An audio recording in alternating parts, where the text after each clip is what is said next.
Dr. Neely Fuller Jr., welcome back to WOL Radio. Yes, sir. Oh, yeah, there he is. Well, we're looking for you. Neely Fuller Jr., welcome back to WOL Radio. Yes, sir. Yes, we're going another class on racism, white supremacy, because Dr. Wilson says that, and she quotes you as saying that if you do not understand racism, white supremacy, and how it works, everything else you think you understand will only confuse you. And she quotes you as by saying that. Explain what you mean by that for us. Well, in fact, I said that statement initially, and then after thinking about it for a year or two, I decided I was going to modify it and say, if you do not understand white supremacy, what it is, and how it works, everything else that you understand, I dropped the think, everything else that you understand, that you do understand, will confuse you. And how did I come to that conclusion? Based on logic. Because since white supremacy is a system that dominates everything that non-white people do 24 hours a day in every area of activity, not just in some. It's not a partial thing. That's why it's supreme. That's why you call it white supremacy.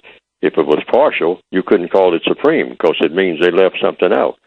So I came up with the 9 areas of activity that would cover what everybody is doing each and every minute of each and every day in one or more of these areas of activity.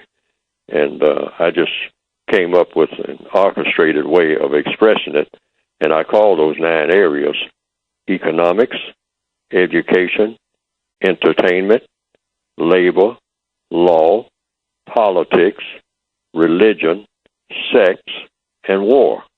And I think that just about covers just about everything that every person is engaged in, minute by minute, day by day, anywhere on the planet at any given time. White people, non-white people, male, female, etc. They're engaged in one or more of these areas of activity, and all of these areas of activity are interrelated. Then I looked at the people who call themselves white supremacists and the system that they have set up. And they have set up a system that's designed to dominate and mistreat people of color. That's what racism is, or white supremacy is.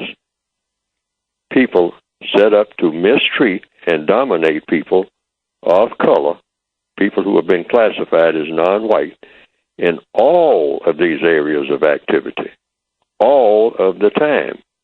So therefore, if the victims of this system, which is an incorrect and an unjust system, an unjust government, that's what it is, if the victims of this system are dominated in all of these areas of activity, then if they don't understand the one government that dominates everything that they do in all of these 9 areas of activity, economics, education, entertainment, labor, law, politics, religion, sex, and war, then they are not going to understand anything, because that's the thing that they are responding to all day long, everywhere that they are.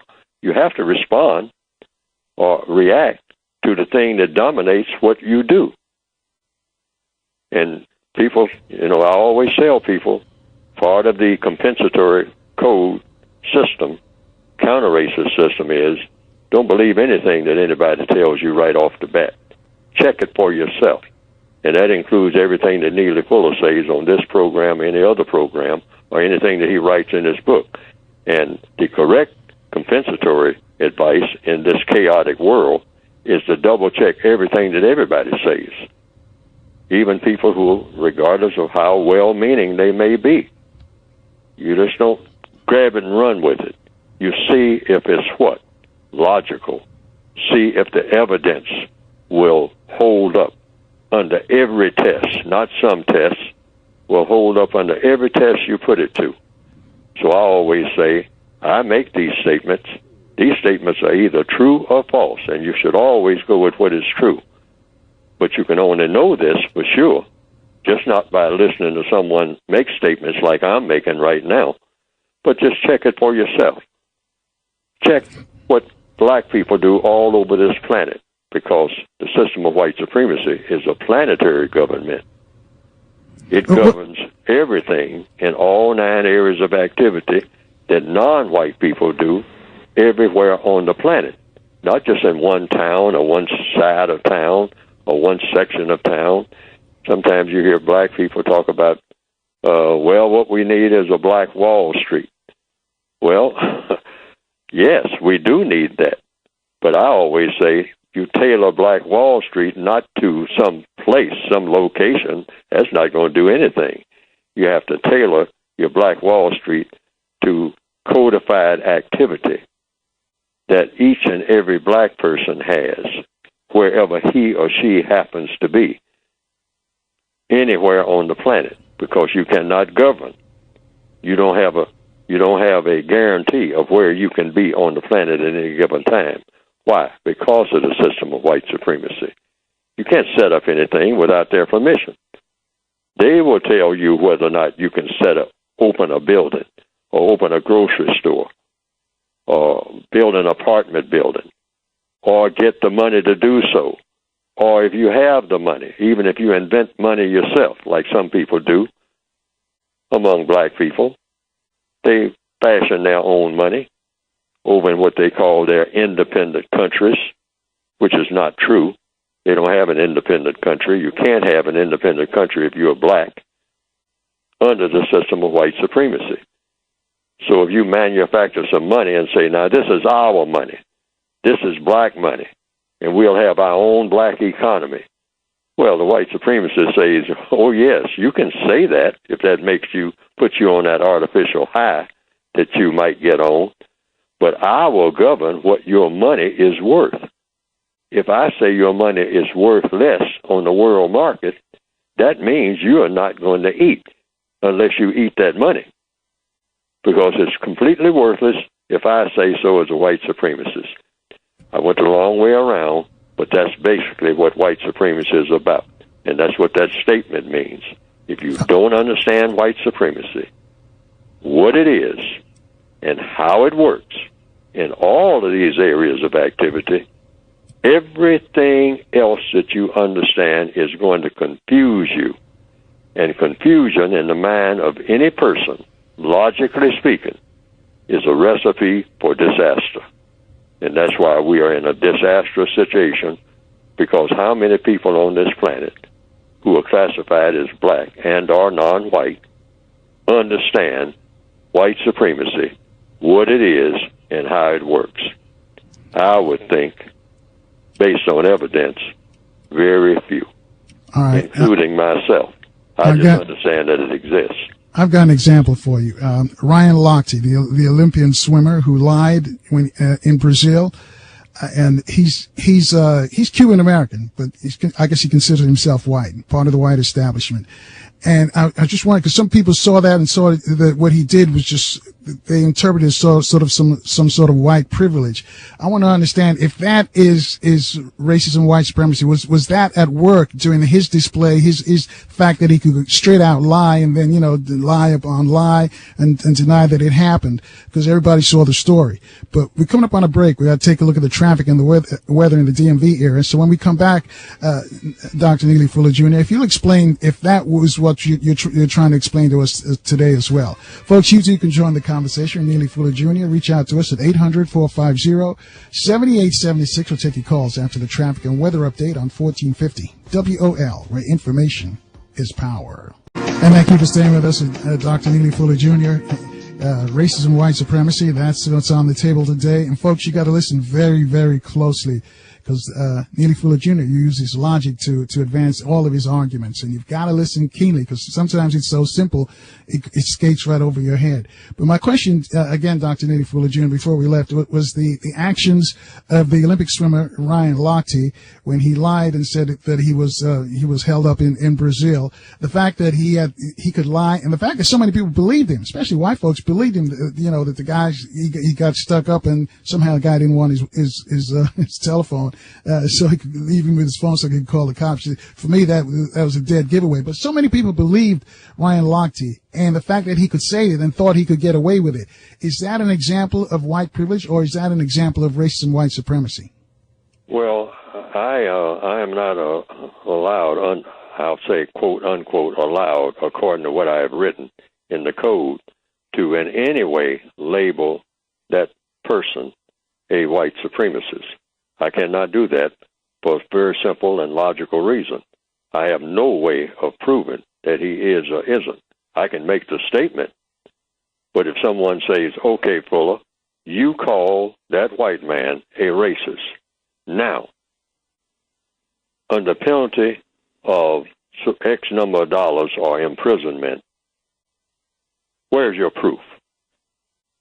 Now, under the system of white supremacy, that's when, that would be a wake-up call for me if I did that. And I understand that, because what that means is I got to get a white person to back me up. Now, if a white person backs me up and says, hey, Fuller says that white man is a racist, and I am another white man, and I'm saying, yes, I agree with Fuller. Now Fuller got something going for him. But if I can't find a white person who backs me up when I make a charge of racism against any white person on this planet, I am in big trouble, because no black person is qualified to back up a black person accusing a white person of being a racist. And that charge will take root. Somewhere along the line, you got to find at least one white person who will step forward and agree with it. Otherwise, it's going to fail. That's what white supremacy means. So I want to get that clear right in the beginning. Anybody who ever tries it is going to find that out. A black person will say, well, that guy's a racist, man. I mean, I can prove it. You can prove it by whom? Who you going to get to prove it? Black person. You, in a system of white supremacy, are going to prove that a white person is a racist? By whom? Well, let me interrupt you and ask you this then. Let's throw Donald Trump in there then. Neely Fuller Jr. If people say he's a racist, and they'll say because of what he did with the Central Park Five, he called for almost the extermination of those young men when they weren't guilty. Could we say that was a racist move, or are we out of bounds? I can say that, but I better run and grab some white person somewhere. A white person who is a so-called homeless person in the subway station. I better get somebody white to say that white person is a racist. And for a very logical reason. This is what I mean by understanding white supremacy. No black person on the planet can prove the existence of racism without a white person saying, I agree. Otherwise, all they have to do is that's what white supremacy means. We have to understand what white supremacy is. If a white person says, every white person, you can't find no white person who would agree with me saying that just one white person is a racist, then my case has fallen flat. It's through booking. It's got to be a white person that's got to back that up. It's got to co-sign on that. I don't think most black people ever thought about it that way. But I'll tell you what, when you try it, it'll be in your face, because it ain't going to happen that you can get all the black people in the world to say that one white person is a racist, and you got every black person on the planet agreeing with you. But if at least one white person doesn't step forward and say, I agree with that, then all of it is going to fall flat. Why? Because of the system of white supremacy. That's why. That's what white supremacy means. It means they make the final decisions on everything, not on some things, on everything that involves black people. And any black person that doesn't believe it, try it. When you go to court, try it. You're going to have to find a black... now, sometimes a white person is just a white person that signed some type of document. The white person isn't even present. The white person that signed the document saying that this qualifies for racism might be dead 100 years ago. But that's a white person who said that, not a black person.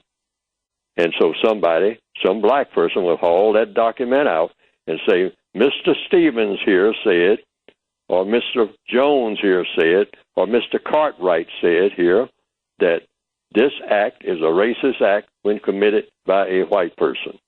And he has his signature on it. And he's a white man, or it's Susan Jones or Carol Johnson, and she's a white woman. And I have the document here, and we can verify the signature. Now, you have something valid, even though it was written 50 years ago by some obscure white person.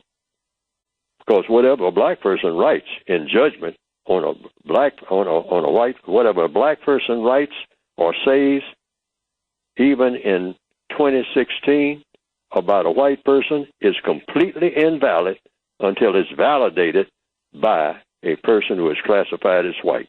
And anybody who doesn't believe that, try it.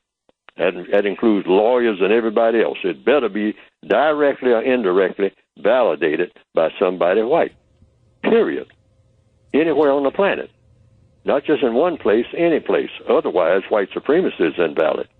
And white supremacy is not invalid anywhere. But if we follow that logic, then it doesn't seem there's any way we can overturn white supremacy. Yes, yes, by codifying people, but you got to get rid of the system. See, that's what I mean by as long as you have the system in place, the system is in place. You either have a prison system or you don't. And the system of white supremacy is a prison system for all people classified as non-white. All non-white people are in the system of white supremacy. They come under it. No one escapes that. If the white supremacists have classified you as non-white, a lot of non-white people classify themselves. Some of them will say that they are white, but that has to be validated by the white supremacists. I mean, they'll take a look at you and they'll say, "Oh, you got a whole lot of color in your skin, but it serves my purpose right now for the sake of confusion to classify you as white." I've actually seen that done, where a person who was classified as non-white have gone to another place, and the white supremacists just took one look at them and say, "Well, you're non-white, but for my purposes now, not for your purposes, for my purposes, I will reclassify you. I will reclassify you." Doesn't make any difference how you classify yourself. I'll reclassify you as white because I want to create some confusion here among the non-white people. That's my agenda. And you people always will adhere to my agenda. You don't have an agenda until I validate it. None of you. I don't care what you got or who you think you know. Because you don't know it. If you don't know enough people who are white, you're in trouble. If you're black and you're on this planet. Let me interrupt you and ask you this then. Is that done consciously or subconsciously by whites? Well, I don't know. I've heard people use that expression, consciously and unconsciously. I don't really understand that because I say that anytime you make a decision and you are aware that you are making the decision, that is conscious. You have to be conscious or you are unconscious. I mean, which means you're not thinking about anything at all. I mean, because you're asleep.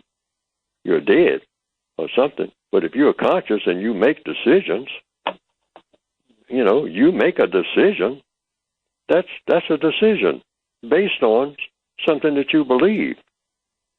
Otherwise, if you're turning left here or turning right, that's a decision that you're making. And, I don't know, I've heard that expression, conscious and unconscious. I've never understood it. Well, if they do it deliberately, with malice, and while those who just do it, it just sort of happens. They sort of back into it just because and get away with it. All people on the planet are born in the system of white supremacy. A white person has to make a conscious choice that they're not going to cooperate with the system that they're born in. It's just like a soldier being born in a country that's at war. And you're in the country that's at war with another country. And you may not even want to go to the army. But you are told that it's your duty, being a member of that country, to put on that uniform and go marching off. Now, you're going to have to make a decision. Are you going along with it? Or are you going to rebel against it? You say, I'm not putting on that uniform. I'm rebelling against my own system, against a system that nurtured me and brought me this far. I'm rebelling against it. That's what you constantly have to do in the system of white supremacy.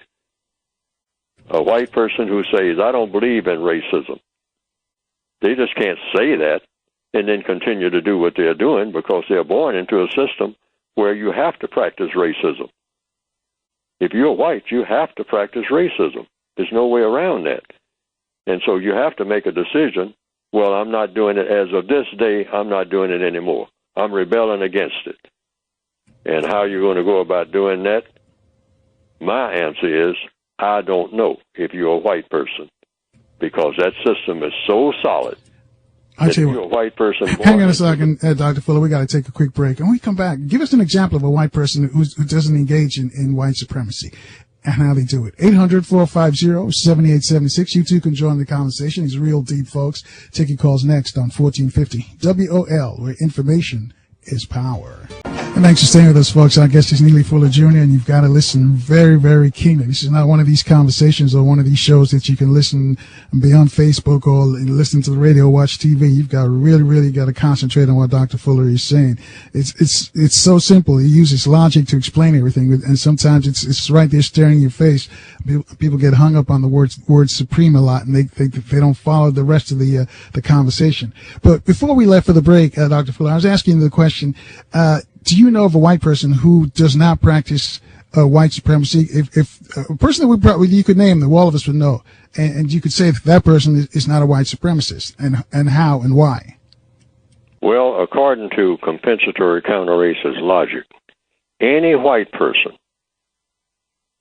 who is able,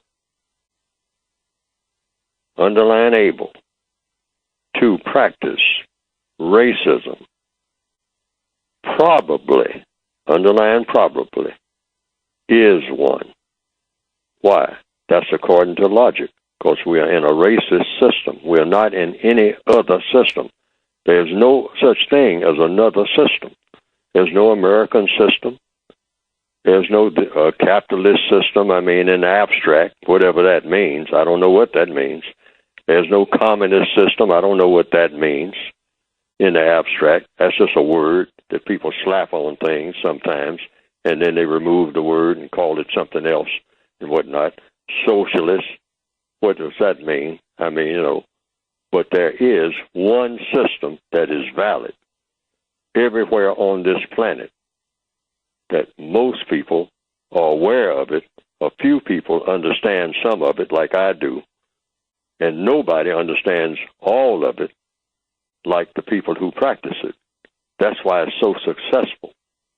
That's why it's the most successful government ever set up in the history, in recorded history, on this planet. I don't know about other planets, but there's no government of people more successful than the government of white supremacy, which means dominating and mistreating people based on color. So the only thing that I can say is that I suspect that every white person who is able to be a racist probably is one. I'm duty bound to do that. Why? Because I don't have a master list of who is and who isn't. So they are racist suspects if they are able to be racist.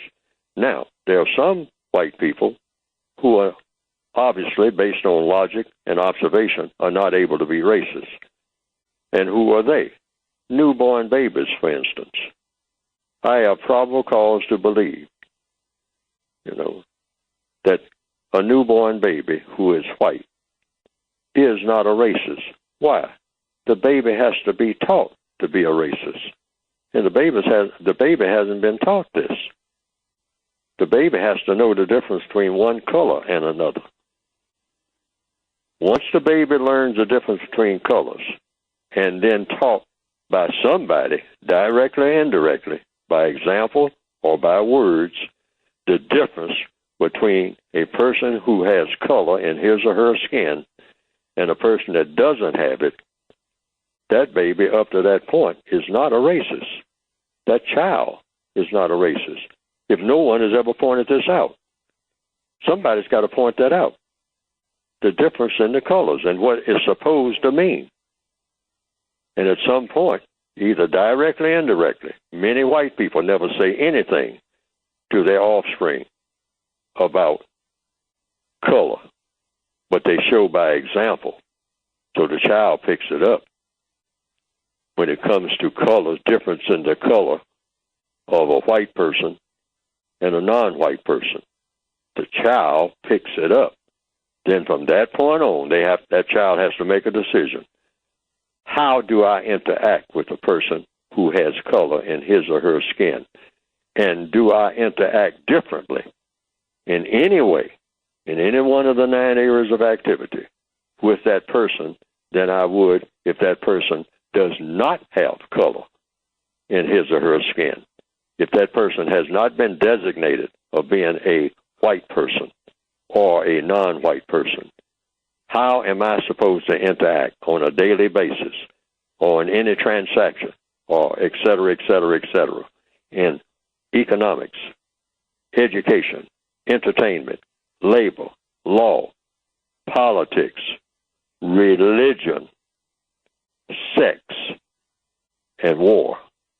Am I supposed to do the same thing with all of these people, regardless of whether they have color in their skin or not? The same thing at all times, the same way, without exception? That question is asked. Otherwise, white supremacy would have evaporated a long time ago. It would have never gotten off the ground if somebody wasn't around to say, I'm going to show you by example. I'm not going to tell you nothing. You just watch me.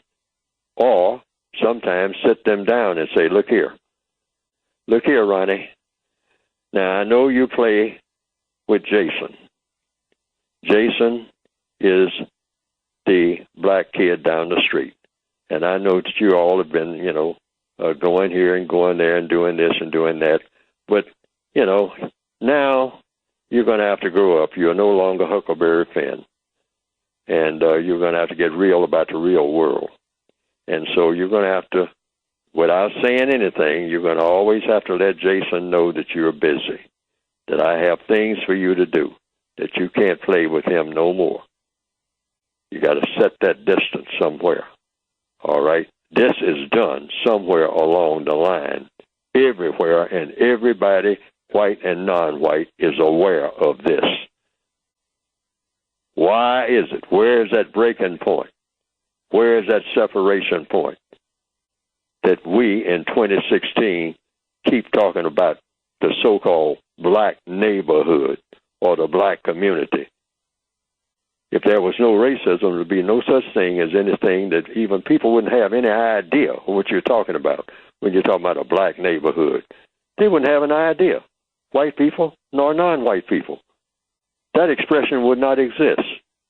People would look at you in complete amazement and say, what in the world are you talking about? What's a black neighborhood? A neighborhood where it's night all the time? I don't know what you're talking about. But everybody understands that. Even when it comes to, look at the areas of activity, when it comes to religion, what? Black church. Yet, if you run across a white person, he'll say, Christian church. And then the black person say, oh yeah, well my church is Christian. It wouldn't be a church. I was raised up in the Christian church. You say, yeah, but people call it a black church. Well, that's just an expression that we use. We who? We Christians? How come white people ain't packing in your church? You got thousands of them. Is there something inferior about your religion? They come and take a look and say, oh, I can look at your religion and tell it's invalid. Therefore, I'm not coming to your church. It's a church.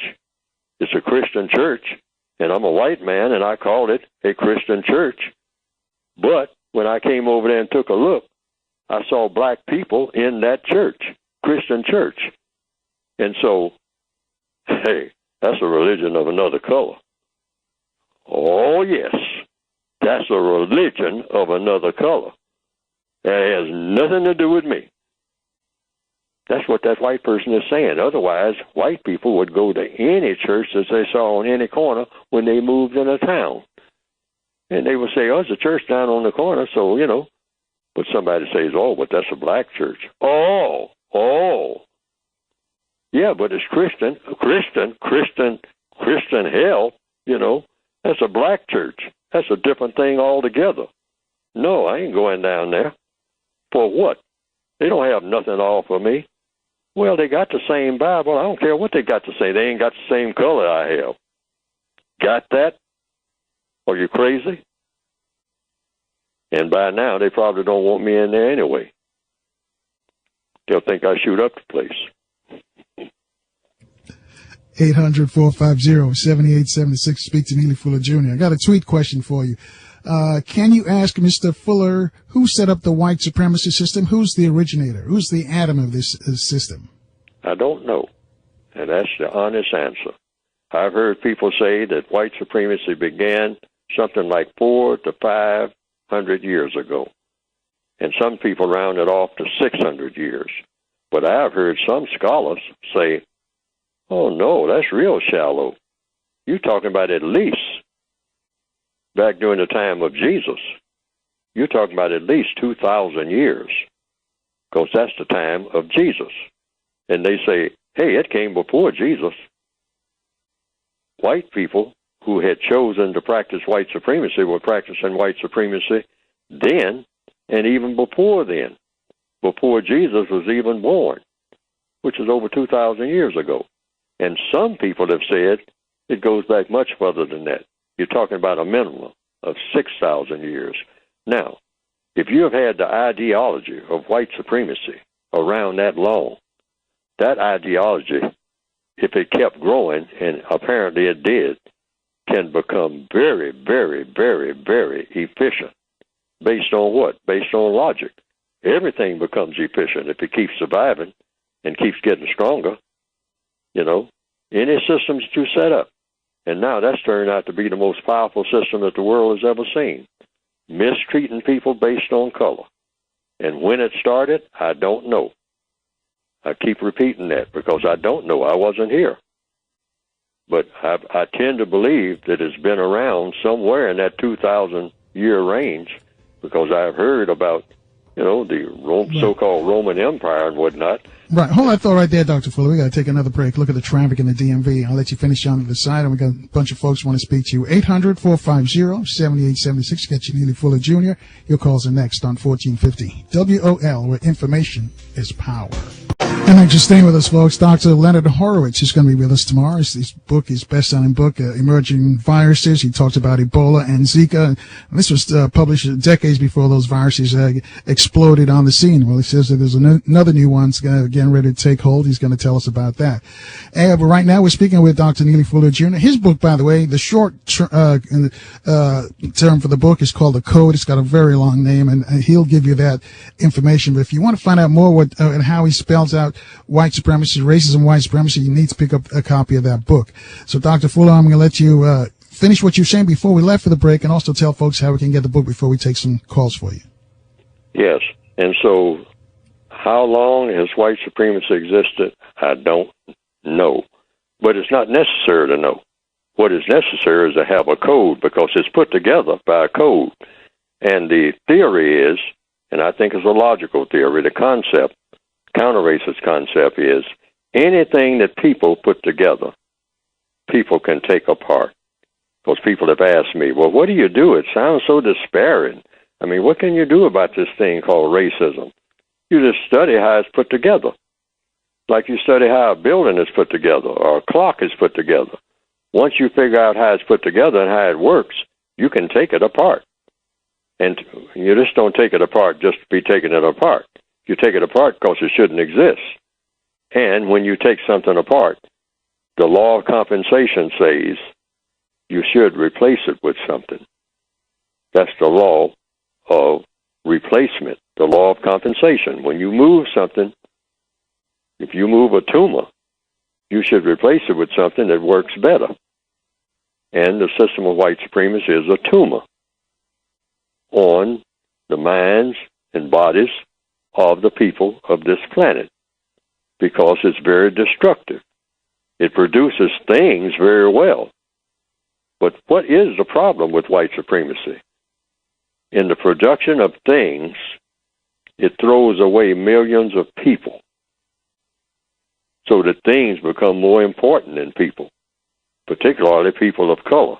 They are throwaway people, and it's deliberately designed to do this. And that's not the type of system that the creator of this planet, I think, just based on logic, had in mind that people should conduct themselves with this wonderful planet in the manner that they do conduct themselves. And the worst way of conducting yourself has been proven on a huge scale, that you mistreat people who have color in their skin in order for fun, for glory, and for profit, because that's what the system of white supremacy is designed to bring. Now, everybody likes fun, for the most part, a normal person. Everybody likes glory, glory meaning, people pay attention to you because you're doing something that is useful or doing something that would attract their attention. People kind of like to attract attention of other people. We're just kind of that way. A little boy wants to get the attention of the parents and whatnot. So he cries out, from the crib, pay me some attention, whatnot. It's sort of a natural thing. And you also want material gain. The little boy wants his rattle. He wants his toy. You want material gain. So the white supremacists set up a system saying, we can set up a royalist system, because that's what it's really based on. It's based on a system that came presumably before white supremacy, and that is the system of, let's say that every white person, every person classified as white, is royal, is a king, is a queen, is an emperor, or an empress. And everybody who has color in his or her skin is going to be a subject to that royalty. So they passed that idea around. I don't know when, like I said before, but somebody did it, because the evidence is here. And somebody said, you think that'll work? I'm just kind of imagining now that you can set up a system based on the color of a person, and you can, and that you can classify a whole category of people based on their color as being subservient, as not having no voice at all, just being permanent beggars and slaves to people who you say don't have color. And somebody said, yeah, why not?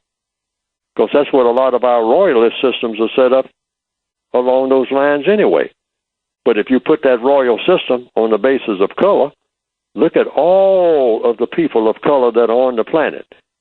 And if you can get them to buy into it or force it on them, think how wonderful that would be for the little cadre of people who are classified as white, when most of the world's people are not white. But you have all of these people at your command. You just push buttons and they do what you say. Wouldn't you like that? And somebody say, well, that sounds kind of evil. Yes, evil, but hey, think of how convenient it is. See, I'm just imagining how the scenario probably went down, either directly or indirectly, because the evidence is here. So somebody said, hey, let's try it. Let's try it. Let's try to put the royalist system on a color basis and see how that works. Well, whomever tried it, it took off like a brush fire. And it is stuck with this world as far back as anybody who's breathing now can remember. And it's called the system of white supremacy, the most powerful political and religious idea ever thought up in the minds of people. There's no religion more powerful right this minute in 2016 than the religion of white supremacy. And what is a religion? A strong belief backed up by action. All other religions, truth be told, have come in at best a distant second best to the religion of white supremacy up to this point. So everybody who claims they got another religion more powerful than that, they haven't proven it. Because white supremacy, what the white supremacists say, goes. They step on everybody and their religion too. Anytime you displease them, you have almost like you have displeased God. That's the kind of system they have set up. Martin Luther King challenged it. Lots of people have challenged it, of different religions. Malcolm X, of a different religion from Martin Luther King, he challenged it. But the white supremacists say, no religion is stronger than me. I'm a white person in a system of white supremacy, and all you people of color will do what I say or else. And if you don't believe it, I will prove it to you in about 5 minutes. I don't have to do what you black people do among each other. All right? I can back up what I say all the way. Not some of the way, all the way, and every time. And so if you got any part, if you're black and you have any part of your religion that offends me, I'll get you to change that part. Simply by telling you you better. And you'll change it if you want to eat. Because you know where your food comes from. Now, you can pray to your God all you want to, but you obey me. That's the voice of the white supremacists. I've never seen them fail at that exercise, ever. All right, hang on, Dr. Fuller. But we can make them fail. That's our job. We're supposed to keep at it. And that's why we need a counter-racist code, because that's what they go by, the white code. It's the most powerful code that the world has ever seen. Well, why don't you tell us about your book first before we got a bunch of folks from across the country got questions for you. Tell them about the title of your book. The title of the book, the longest title, is the United Independent Compensatory Code System Concept. Now, that's explained in the book. Otherwise, words are just tools. Tools don't mean anything until you pick them up and start using them. So what these words mean is explained in the book. But there is a simpler title. It's a textbook workbook for thought, speech, and or action for victims of white supremacy. And white supremacy is racism, and racism is white supremacy. You can get the book and the word guide that goes with it if you want that. It's just an extension of the basic book by going to producejustice.com. That's producejustice.com.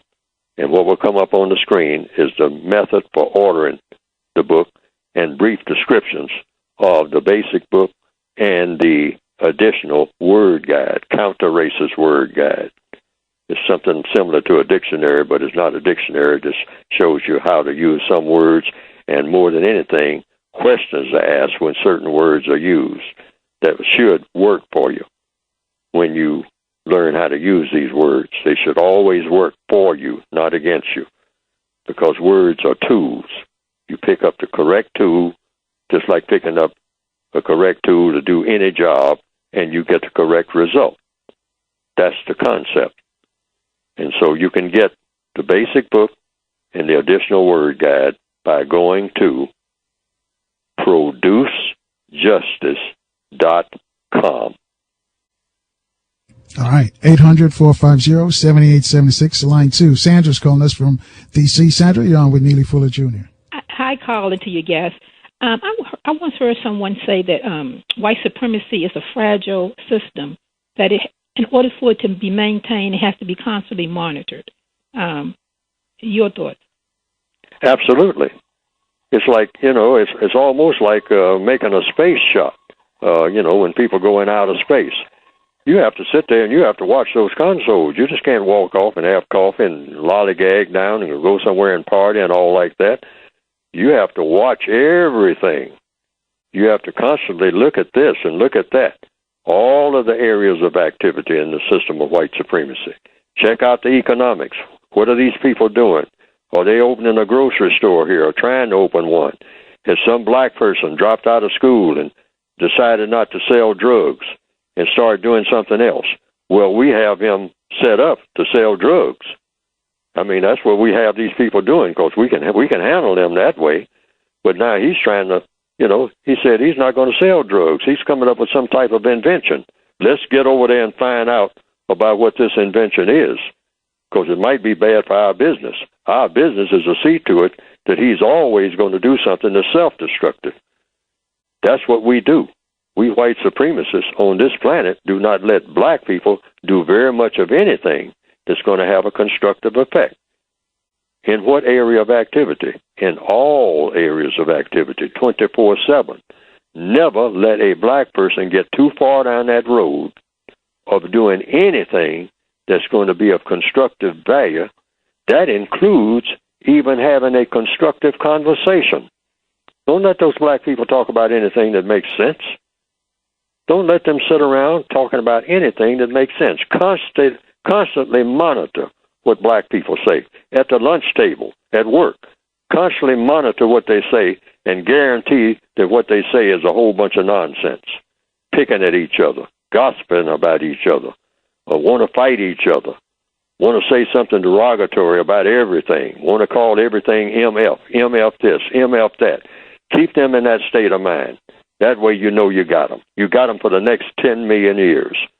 They'll never change because you see to it that they don't change. If they start acting like they're changing, you get on their case. And you stay on their case till they get back in that stall where they belong, where we put them. Black people are supposed to be in a category. They're supposed to be in stalls. They are animals. And we're supposed to treat them like animals, like it said in Godfather 1. Sell them the drugs. Don't sell it to our children. We don't want to make that mistake. Right. Hang on a second, Doc. We got to take this quick break. We're almost to the top of the hour. 800-450-7876. Your call's next on 1450. WOL, where information is power. Around the world on WOLDCnews.com. And thank you for staying with us. Our guest is Neely Fuller Jr. Many of you who've heard Dr. Wilson quote Neely Fuller all the time about the system of white supremacy. This is what it's all about. This is the genesis of the argument. Neely Fuller Jr. uses logic. Those of you who are in college, you're going to college, take a logic course. Go to your philosophy department. So you want to learn about logic, especially for those of you who want to be attorneys, because you know how to put arguments together. This is how Neely Fuller strings these arguments together to explain racism, white supremacy. Again, the number to call to speak to him, 800-450-7876. Go to line 3. Casey's calling us all the way in San Diego. Casey, you're on with Neely Fuller Jr. Is Casey there on line 3? All right, let's keep moving. Let's go to line 5 then. Miss Louise is calling us from North Carolina. Miss Louise? Yes, good afternoon, and it's such a pleasure to hear Mr. Fuller. And first time I've really honestly listened to you, and everything that you're saying is what I grew up under from the teachings of my grandmother, who was who was not born in this country, and my mother was the first generation to be born in this country. When you spoke about, you didn't know where exactly white supremacy came from. And I'm 72 years old, to give you some idea about how old my grandmother was at the time of her teaching. And she passed at the good age of 102, and very knowledgeable and in her right mind when she was deceased and moved on to the ancestral land. She would use the Bible as the basis for white supremacy. And she taught us in the book of Leviticus, and I encourage every black person out there, because your ministers are not going to preach it to you. They're not going to spread this word because they've been taught by white institutions, and those that haven't been taught by white institutions are not knowledgeable enough to speak freely without any repetition or anything coming from their congregation. But she used the book of Leviticus, which explains the 10 Commandments for the ground of why whites have such power over people of color. Are you familiar with Leviticus 18, I believe it's 21:18? Are you familiar with that scripture? No, I'm not. Okay. I would advise you to read that scripture in all earnest, because this is when Aaron received the instructions from God as to how to build the tabernacle. And here again, we're talking about the white God that we have been taught to worship. And I tell you what, Louise, because we got a bunch of folks who want to speak to him. Can you put in a question for him so he can respond? I have 2 points I want to make. But you read that scripture, and the next time in your conversation, please use that. And let me just say one other thing right quick, too. I want everyone to be familiar with the bill that Congress passed last year, where it's going to require people to have a passport to even travel domestically. That's Congressional Bill H.R. 22. And if you will notice that in your birth certificate and in your driver's license, it does not include you as a citizen of the United States of America. Right. I tell you what, Louise, call us back on Friday. Well, that's what we have the Friday for. You call us back on that because we've got a bunch of folks who want to speak to Neely Fuller Jr. 800-450-7876. I think Casey's ready for us now in San Diego. She's on line 3. Casey? Hey, good afternoon. Thank you so much. I wanted to say thank you, Mr. Neely, Dr. Neely, for just offering us the logic. And I wanted to ask you, for one, is your book being used in any college course curriculums that you know of? Not that I know of. And I think that if it shows up in a pronounced fashion, it is my opinion that it will be denounced by anybody on a college board or a high school board or a high school curricula anywhere, simply because we're in the system of white supremacy. What I'm talking about is actually getting rid of the system of white supremacy. I mean, that's pretty well in your face. And that is the only government that is on the planet that is recognized, all right, as a real government by everybody. And so if my book starts moving around in classrooms, the white supremacists, you're talking about the second area of activity, education. Yes. They're not out to dismantle the system of white supremacy. If they wanted to do that, they wouldn't have to wait on a Neely Fuller to come along and tell somebody it needs to be replaced with a system of justice. They could do that themselves. They could do that overnight. They could do that in 15 minutes. They have that kind of competence. Why? Because they have put together that system. They hold that system together rigidly. The system could completely disappear because they want the system of white supremacy. That's why no one who really speaks seriously about it and trying to really figure out how it's put together so it can be taken apart, they don't want that voice going around. And anybody who tries it, including me, I always say, I'm working against myself on a personal level because if what I'm doing ever really catches on and really begins to work, I don't even know whether or not it will work, but I believe it will. That's anybody who comes up with anything that's going to really dismantle the system of white supremacy before the white supremacists are ready for it to dismantle, that person is going to be in big trouble real quick. And when I say in big trouble, I mean trouble that can't be avoided. In other words, they'll make toast out of me in no time flat and make toast out of every argument I presented because they know how to do it. They know how to distort everything. But they'll only do this if it's effective. Yes, your work is really catching on. And I wanted you to know, to be encouraged, and that I went to a friend's house who's an educator, and your book was on her table. And so we had a discussion about it, and I found out that people here in San Diego are actually reading the book in a group. So it might not be in the formal classroom, but it's in the classrooms. It's hitting the classrooms of people who are trying to kind of emancipate themselves from what we're dealing with within that system. My other question I wanted to ask is, do you know about Jane Elliott, and do you think that her work, if you are aware of her, if she validates that how we should go against that system, because she is actually a white woman? And I'll take my answer off the air. Well, if the lady is a white woman and she's trying to work against racism, what the code requires me, when people sometimes ask me about, what about the white people who are trying to get rid of racism? And my dutified answer, my codified response is, I believe it when I see it, because I don't pay any attention to it up to then.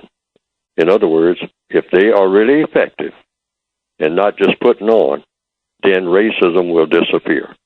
If they are not effective, I'll know it because racism will still be here. And that's all I have to say. I'm duty-bound to do that, and that's the recommendation that what I have written is. When any white person steps forward and say, I'm working on it, well, I have to repeat what a black sergeant when I was in the military told me. Fuller, don't ever tell me how hard you're working. Show me the result. I don't ever want to hear you talk about how hard you are working to do anything. He said there's nothing unique about hard work. People all over the world do hard work every day. Work that will frighten you to death. Just watching them work, it will frighten you. Just looking at them work. There are people who work just that hard. He said, so I don't want to hear anything about any hard work. I just want to see the result. Now get out of my office. Now that hurt my feelings, but my feelings needed to be hurt. But I have used that as a criteria in a system of white supremacy for every white person on the planet when they say they are working hard trying to get rid of racism. That's my response. Ma'am, out of all due courtesy, all due respect, if you want to use that word, whatever, out of talking nice and all like that, I have a great regard for your efforts, but I'm not paying attention to any of it, ma'am, sir, until the job is done. Because there's a logical reason for this. Lots of white people say it, all down through the ages. And they have people who are planted to do that, say they are working on it, that they are working hard day and night to get rid of racism. And then they wink at their comrades, other white supremacists, because that's a white supremacist trick most of the time. But you don't know whether it is or isn't. So all you can do is wait on the result. That's the recommendation that I have in every instance without exception. Don't want to hear nothing about the hard work. The sacrifices are nothing. You just want to see the result. If white supremacists are still here after they finish, then you take that as a result. It's a failure. And failure from a white person is not an option, period, in the system of white supremacy. That's hardcore code, but it's logical if you really are serious about counter-racism. All right. 800-450-7876. Kiana, can we take another call, or are we going to the break? Oh, we got a minute. Okay, let's go to line 6. Nia 2X in D.C. You have a question for Neely Fuller Jr. Thank you for taking my call. I'll be quick. Carl Nelson, I have to compliment you again, brother, because you bring us the wisdom, the knowledge, like your guest, Dr. Neely Fuller, is teaching us, frontline soldier. And I just really call to compliment and keep up the great work, Brother Carl. And indeed, this brother that's speaking today, Dr. Neely Fuller, is talking nothing but power. You know, we have to empower ourselves. That's what I'm getting out of it, and I'm willing to do it, and I'm just so grateful that we have Radio 1 and all the work you do, Carl, and the other people, too. But and I thank you, Nia 2X. We have to take a look at the traffic, last look at the traffic and the weather in the DMV. Thank you for your call. 800-450-7876 to speak to Dr. Neely Fuller Jr. Your call's next on 1450 WOL, where information is power. And thank you for staying with us, folks. Again, our guest is Dr. Neely Fuller Jr. discussing the code to break the system of white supremacy, racism. The number to call to speak to him, 800-450-7876. Before you call, please listen very keenly to what he's saying. Sometimes folks don't get it because he uses logic. It's so simple, but he uses logic for his argument. So listen keenly. Let's go to line 2. CL's calling us from Washington, D.C. CL, you're on with Neely Fuller Jr. Good afternoon. Dr. Fuller, first, I wanted to thank you for your book. Thank you for your teachings, because they have really helped me in understanding white supremacy in a different way. Got an issue that I need your help with. You strike me as being a very direct man. And one of the problems that I'm having is that I work in corporate America. One of the problems that I'm having is because I am direct, and because I present arguments, much like yourself, based on logic and based on reason, I get labeled as angry.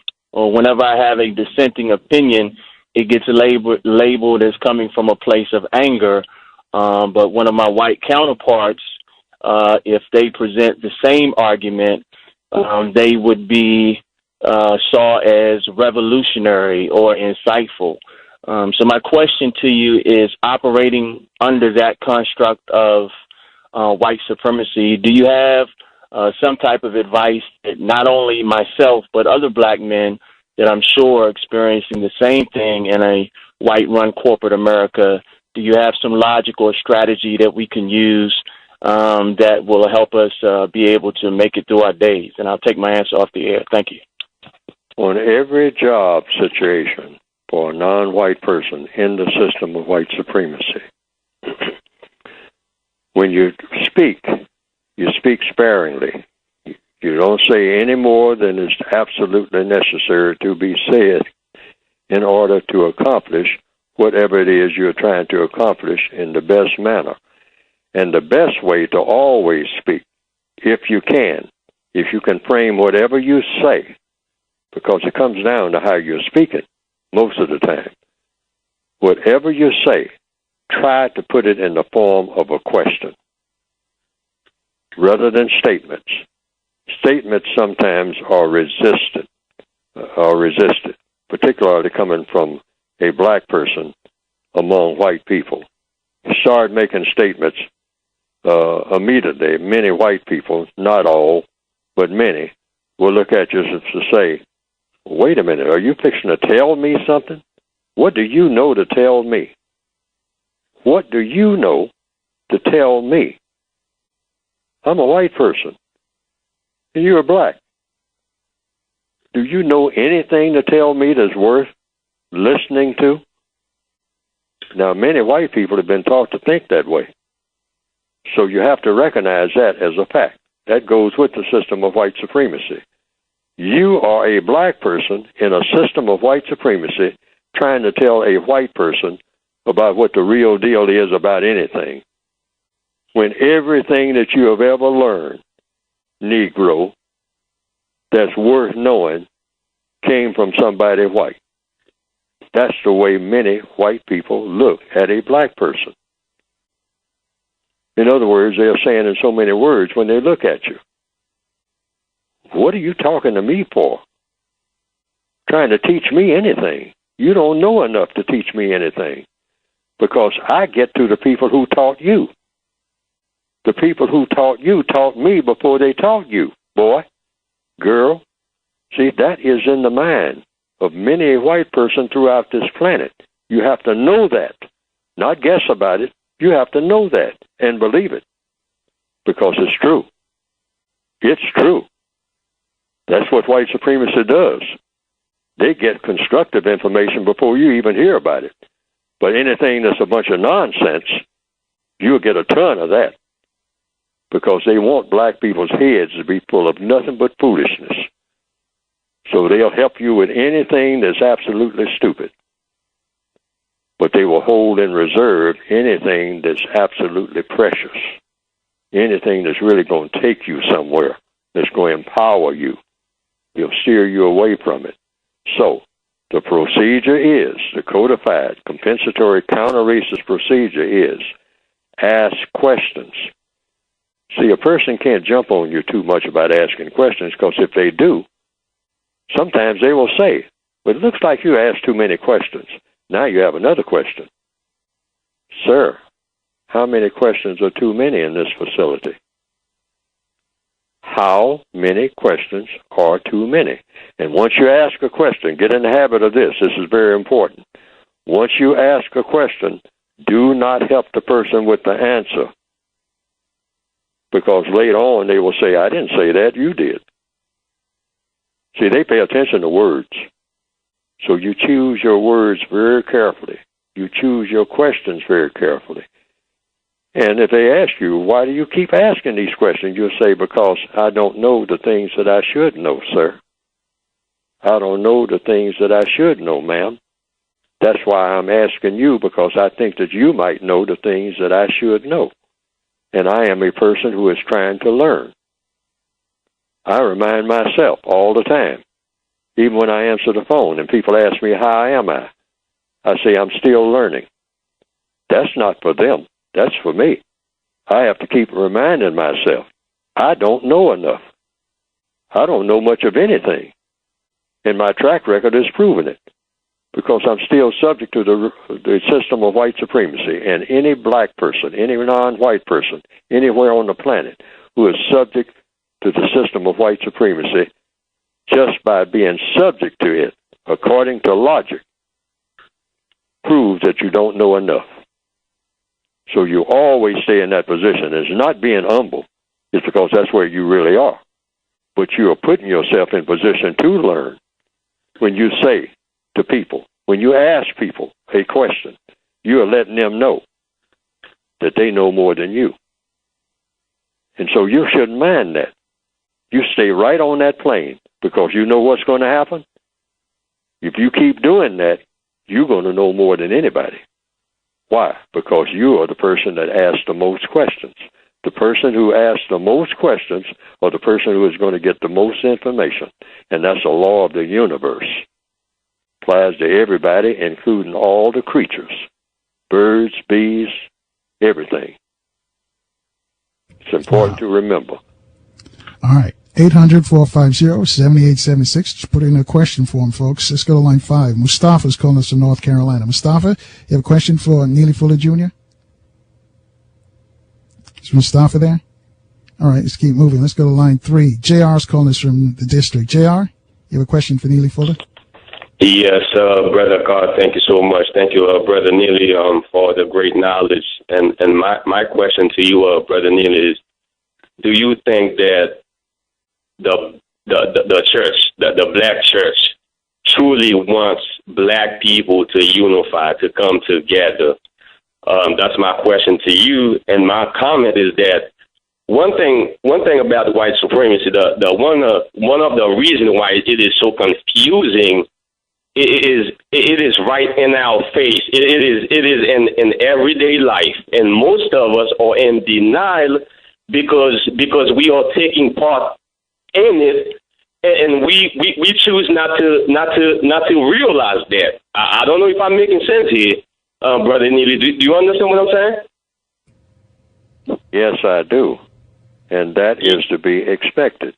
People do not like to show that they are in a weak position. Black people go around with their shirts off and everything else, bulging muscles, showing off their tattoos and whatnot. Why? To show that they have strength. But we're fooling ourselves, because when we have to confront the white supremacists, we show that we have no strength at all. That's the moment of truth. And we should stop, as they say on the street corner, playing ourselves by evading the truth, by putting on acts that are not consistent with reality. The first step toward becoming strong is to recognize that you're weak. Every general in every army understands that. If it's going to be a general that's going to be successful. And we are supposed to be all generals in an army, a counter-racist army. And the first thing we have to make an assessment is, we are up against the strongest army that ever existed. And we have almost nothing, starting from scratch, to fight that army. And that has to be clear. Now, the other question is about the church. I cannot say anything against church. I'm not allowed to, according to the code. Why? For a very logical reason. All it's going to get is an argument. So I'm not criticizing any preachers and what they are doing or not doing, because, first of all, I'm not qualified. I am a victim of racism.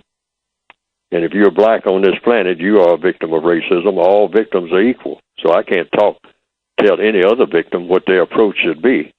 This is a part of the code to countering racism. Why? Racism has never been countered. Racism still exists. So the only experts on practicing racism are the white supremacists themselves. There's no such thing as a black expert on racism. Otherwise, we wouldn't be having this conversation. Some years ago, a black person said to me, Fuller, I got the solution to the race problem. I said, well, that's not logical, because how can you have the solution and I have the problem? That's the logic. Hold that thought right there, Dr. Fuller. We got to take another break. When we come back, Mustafa is reaching out to us again in North Carolina. Folks, you too can join the discussion. It's 800-450-7876. We'll take all your calls next as the big show rolls on from 1450 WOL, where information is power. And thank you for staying with us. And our guest, Dr. Neely Fuller Jr., the short title for his book is called The Code. I'll let you give you the full title and how to get a copy of the book, because it explains all about racism, white supremacy, because you've heard Dr. Wilson mention his name quite a bit. And also it says, if you don't know how it works, then everything else you think you understand will confuse you. He's amending that to say everything that you understand, not just think, but everything you understand will just confuse you. 800-450-7876. Mustafa's reaching out to us again from North Carolina. He's on line 5. Mustafa, your question for Dr. Neely Fuller Jr. Yes, I have two questions for my brother. My brother, I ask you these questions. What is the systems of white people who kill white people all over the world? And my second question is, what is the difference between the system of white supremacy and self-preservation? Is it one of the same? All right. Thanks for your questions. Yes. The answer to the first question, the white supremacists, they practice killing each other. Killing is fun. You look at the entire culture of white supremacy. Mystery novels, detective novels, turn on television, explosions all over the place. They're not building anything. They're not teaching young people how to build anything. It's tearing up things. I mean, all of the video games is not about how to construct anything, not how to lay a railroad. That's boring. That is boring. You know, you turn on television and looking at people building railroads and how to go about doing it, and then how to make a locomotive come down that railroad track and not run off onto the side and whatnot, and carry cargo from one place to another. Oh, no. You don't want a society that thinks like that. You just think like that if you're going to be carrying arms and shipments and whatnot to kill people. All of the heroes in the system of white supremacy are what? Killers. Julius Caesar. In order to get a job, you have to sit there and open a big book and study what Julius Caesar did and said.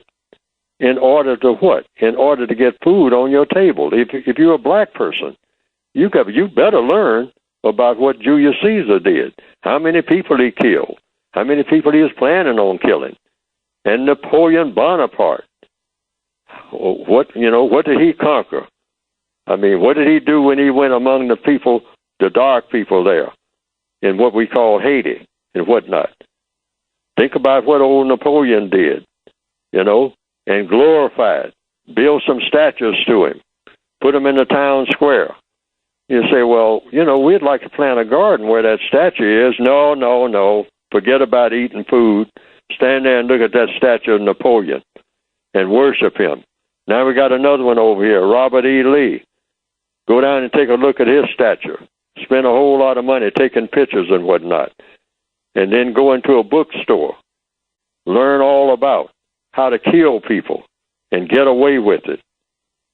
The headless corpse. The body in the basement. Great big thick books, 500, 600 pages. I mean, expensive books. All about, the body in the trunk of the car. The body at the bottom of the lake. Murder at midnight. Who done it? All about killing. They worship it. And then when they get in touch with black people, they've been doing so much killing among themselves, they are experts at it. Practice makes perfect. That's a universal logical law. Anything that you practice, you'll become real good at it. That's why they laugh when black people start talking about, I'm going to take up some arms and whatnot.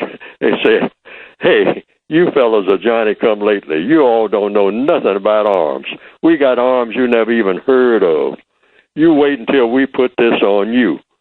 You are going to cry for mercy like you wouldn't believe in the first 15 minutes of what we can really turn loose on you when we really turn loose. So, they are real good at killing. That's the point that I'm making. Now, I kind of lost track of that other question.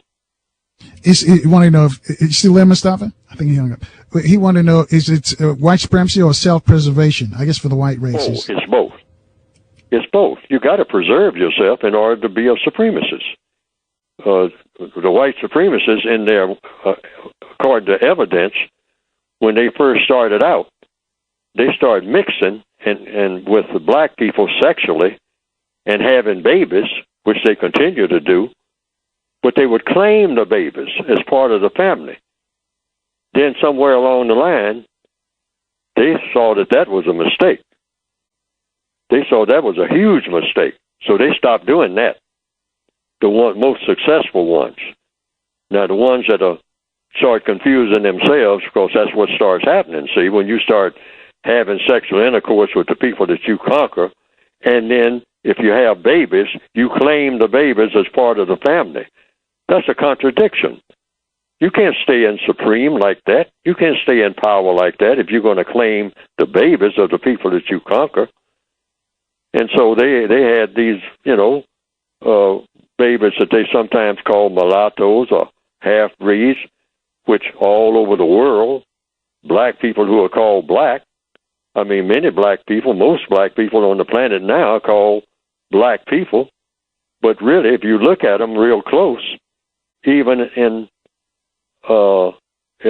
sometimes in strong sunlight, you have to have them come out of the shadows and stand in strong sunlight, and you will see that most black people on the planet are really dark brown.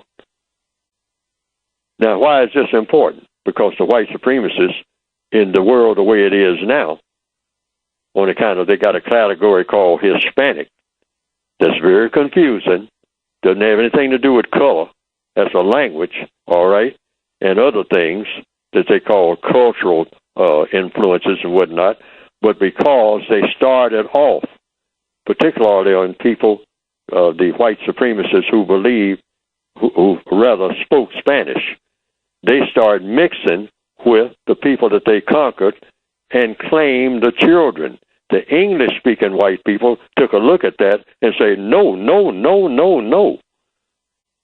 They're your babies, all right, but you don't claim them as members of the family. Otherwise, you're going to confuse yourself. And the next thing you know, you're not going to have any white supremacy either, because you have erased the lines. You got to have lines. You got to have borders.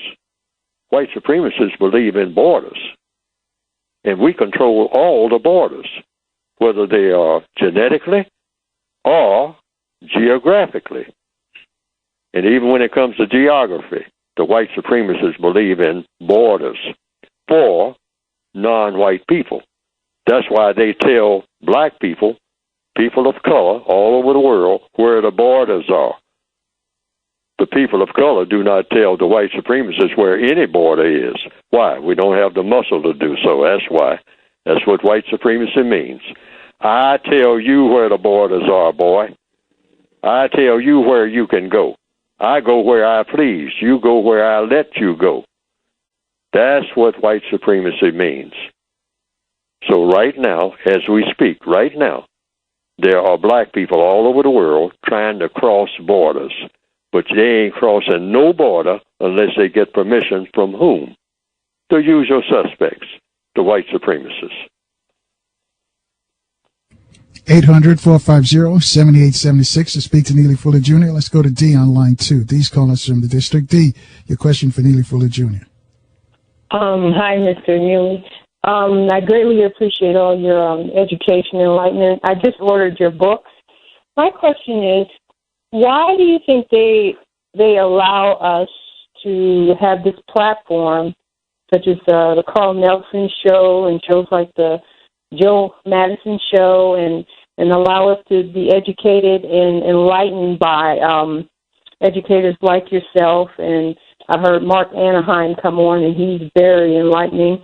Why do they continue to allow us to have this platform and listen to you? Because they control all the media, they control all the airwaves. They could pull the plug at any given time on this. And my other question is, have you ever been threatened in any way? Because history has shown that when black people try to make progress or educate or enlighten themselves or move forward, that they have stopped us, and that's been displayed through the assassination of Martin Luther King and other black leaders. Why do the white supremacists allow some black people to learn how to do things in a logical and constructive manner? That's the question. And the answer is because they monitor what that black person is going to do with what he or she learns how to do from them. They monitor it and see to it that it has what? Borders. They let them go so far. People ask me during the time that President Obama was running for president, the first time, people ask me, why are they letting him do this? It looks like he might be president. I said, he just might be if they decide that it's time to put a black face up front. And so that happened. And I told people, well, that's what they decided they would allow him to do. He couldn't have gotten nowhere if the white supremacists of this planet hadn't decided it's time to put a black face up front behind a desk and put that sign on the desk saying president. It couldn't happen without the white supremacists allowing it to happen or saying that it's going to happen. Otherwise, that would not have happened. All right, hold that thought right there, Doc. We got to take another break. 800-450-7876. I thank you for your questions. Your calls are coming next on 1450 WOL, where information is power. And thanks for staying with us, folks. Just want to remind you, tomorrow we're going to speak with Dr. Leonard Horowitz. He's the one who talked about emerging viruses. That's the title of his best-selling book. Talked about Ebola and Zika. This is decades ago before they were on the scene. This is another virus that's coming out, and he wants to share it with us as well. Right now, we're speaking with Dr. Neely Fuller, Jr. The number to call to reach him is 800-450-7876. We'll talk to Ms. Richardson in a moment. But, Dr. Fuller, the second part of Dee's question was, are you concerned about your own safety for giving us this knowledge? No, because I'm ineffective. It's logical. The white supremacists are 100% logical when they're at their best, and they usually are at their best. That's why we still have that system in place. Nobody else has defied it in any significant form. And so they look at Neely Fuller and people like that, and they say, oh, yeah, let him talk. Who's listening? Black people are so ingrained in what we call black culture, they'll listen to him, and a lot of them will agree with him, but they go right back to doing what they have always done, because they are creatures of habit. They follow the way that we have trained them to follow. They think the way that we have trained them to think. We don't watch him. We watch the people who listen to him and see how they react. If they don't move on anything that he's saying, so what? It's like he's never said it. And we do that with all the black people out here who are saying that they're trying to get rid of racism. We don't bother them. In fact, we applaud them. I mean, we'll stand there in the crowd and applaud what they're saying and agree with them sometimes, as long as they are not effective, as long as nothing changes.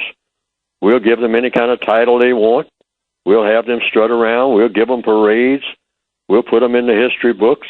We'll build museums for them, as long as everything stays the same, as long as it's not bad for the business of white supremacy. Now, once it starts showing signs that it's putting cracks in the armor of the system of white supremacy, those black people, Neely Fuller or anybody else, they're going to be history, because it doesn't take us but 5 minutes to get rid of them. And we can get rid of them by doing all kinds of things, defaming them, getting them involved in some type of thing where they said they stole some money or something, or we can just have another black person walk up and kill them. Give some black person $5 and a snort of cocaine, and he's dead. We know how to do that. It's easy to do. We got all kinds of ways of doing that. And blame it on other black people when we're the ones who set it up. We always know how to do that. We know how to blame anybody and have it make it look good. Make it look good, so good that everybody will say, well, it had to be that way. Why? Because we are the greatest deceivers in the world. Nobody can deceive people like we do, the white supremacists. Nobody. We got a more different kinds of thousands of ways of fooling people that you can't even imagine. How we can fool people so much that we can make them think that they invented stuff that they didn't invent. If we want to. We're good at what we do. We're the best. We got a bunch of folks. 800-450-7876. I mentioned Ms. Richardson has been home for a while. And thank you for your patience. She's on line 4. Ms. Richardson, your question for Dr. Fuller. Yes, I do. Thank you. And this great man. I just have 2 quick questions, and then I'll hang up. Dr. Fuller, could you tell me, are we, in effect, just stomping on a dead horse already? What I mean by that, because collectively we do turn to the master still. We have to obey him because it seems like how you're talking today is absolutely right. What you've been saying all along, we're subservient to them. We look up to them. You go into a store or a shopping mall, just the snap of the fingers, they're talking to white folks. And it's like white folks are standing there. I look at them, doctor, and it's like they're saying, you see your queen and king over here, come and talk to us. And they're off, the blacks will go to talk to white folk. So could you respond to that? Then the other one is collectively about a European influence around the world. I'm talking about all the countries, the Asian, Indian, all over. Were they influenced by European powers? Because when you even see the shows that they have, White is Right, Latinos, they show the most whitest, lily white Latinos on these Hispanic stations. You never see a black Hispanic hardly on any of their programming. So have these people of color around the world, Indians, Asians, or whatever, have they been influenced by whites to just copycat of what they're doing and being brainwashed? Thank you so much, Carl. Here again, white supremacy means white, non-white. It's just 2 categories. If you're not white, you're non-white. And they are the ones who make the categories. They dominate who is going to be considered white and who's going to be considered non-white, and they act accordingly. That's what white supremacy means. That's what it's for.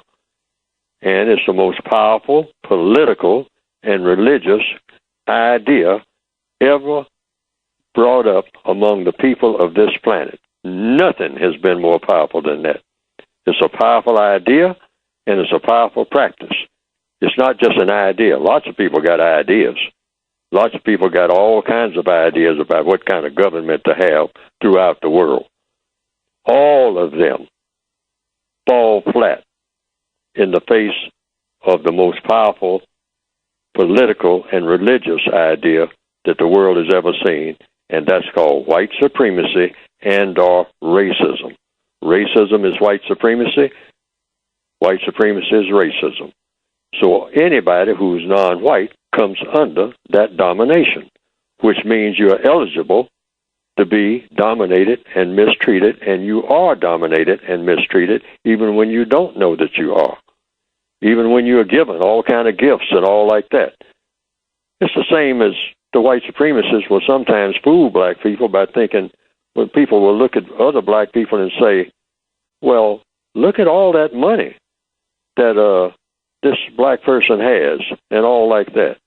Well, the white supremacists have unlimited money. Why? Because they have power over unlimited numbers of people. Once you have people under your thumb, you have all of the money that those people will ever get, as long as you dictate to the people. That's just pure logic. If it's 50 people in a room, and those 50 people do what I say, I don't have to count the money that those people have in their pockets, because those people do what I say do. So if I got control of them, I got control of the money. Very simple. So money is not a control. It's people you control, and you got everything else. Once you can control the people, you got control of all of the resources. Once you get the people's minds, the main thing to get. And they do have our minds. The only thing black people value, really, because we've been trained, is what? Impressing other black people. That's as far, collectively, as our thoughts go. Truth be told, that's a painful truth. But we got to make a priority, replace the system of white supremacy with justice. That has to be the priority. We got to get out of what we call that whole thing about black culture, because black culture is about one thing. If we tell the truth, look at it. Just don't believe what I'm saying. Just look at what we actually do. Once we get just a few steps ahead, just like little children playing with toys in Toyland, we run around trying to impress each other. That's like slaves rattling their chains at the bottom of the ship, saying, my chains are shinier than yours, telling the other slave that. And sometimes get into a bragging thing that leads to an argument. And there they are banging each other over the head with their chains. And we are still in that state of mind in 2016, worldwide, truth be told. We don't have any ambition that goes beyond one black person trying to impress another black person any way that we can, including just going in and shooting up the place. That makes an impression. I killed him. I killed a whole bunch of black guys over there in the bar tonight, and I got away. Ha, ha, ha. Hooray for me. Now I got a reputation around the hood. That's as far as our minds go. And in business, the same thing. In every area of activity. You don't know nothing. I know everything. How many times do you hear that in a black barber shop? Oh, man, you don't know nothing. I've been to New York. I've been to Paris. You don't know what I know. One Negro showing off to another Negro. Black people making a priority for their entire lives of showing off their shiny chains that were put on them by the white supremacists to other black people and calling it life. That's what my life is all about. I was able to impress a few of my so-called friends and a few people who didn't know me, who got to know me now, and they are all black, and they are impressed with my so-called progress, and hooray for me. I have arrived in heaven on earth. Truth be told, that is as far as our ambition goes. And the white supremacists looked at this little childish stuff and say, Negroes forever. I got them right where I want them. Because our ambition is to conquer the entire universe, if we can, and everything in it. And if there are 50,000 universes out there, we're going to conquer them too. Even if there's nobody on those planets, we'll just call them ours anyway. Why?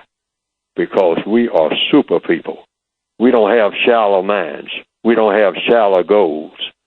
A Negro, all he wants to do is strut up and down the block and show off the little things that I allowed him to have, show these things off to some other downtrodden Negro and say, I'm better than you. And that's good enough for me. All right, brutally honest right there. 800-450-7876, line 3. Kemrock, can you make it quick for us? Your question for Neely Fuller Jr. Much love and respect, Mr. Fuller. How you doing today, brother? I wish I could have got on a little bit quicker because I love your book.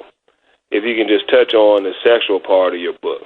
Because to me, I met my wife with your book, brother. and it's made the best relationship in my whole life, man. Because you said don't lie, don't get so caught up in the sexual activity every day, and I think that's where all this vainness and this cockiness is the animal appetite, the sexual activity, and not being able to, communicate with your woman correctly. If you can please touch on that part of the book, brother, because I think that one might be the most important part out of the whole book. All right, sexual inclinations are the second greatest motivating force among people. So if that's the second greatest worldwide, what's the first? The first is the system of white supremacy. The system of white supremacy is the dominant force among non-white people. And the second, like it is among all people, the sexual urge. So the white supremacists made sure that they got control of black people's sexuality. Right. Hold it right there, Doc, because we got to run. We got like 20 seconds. Tell us how we can get the book. Or you can get the book by going to producejustice.com. All right. Thanks. Neely Fuller Jr. Producejustice.com. We'll do it again later. 800-450-7876. Keep that number handy. You're needed for tomorrow. So stay strong, stay positive, stay in the light. We'll see you tomorrow at 4 o'clock right here on 1450 WOL, where information is power.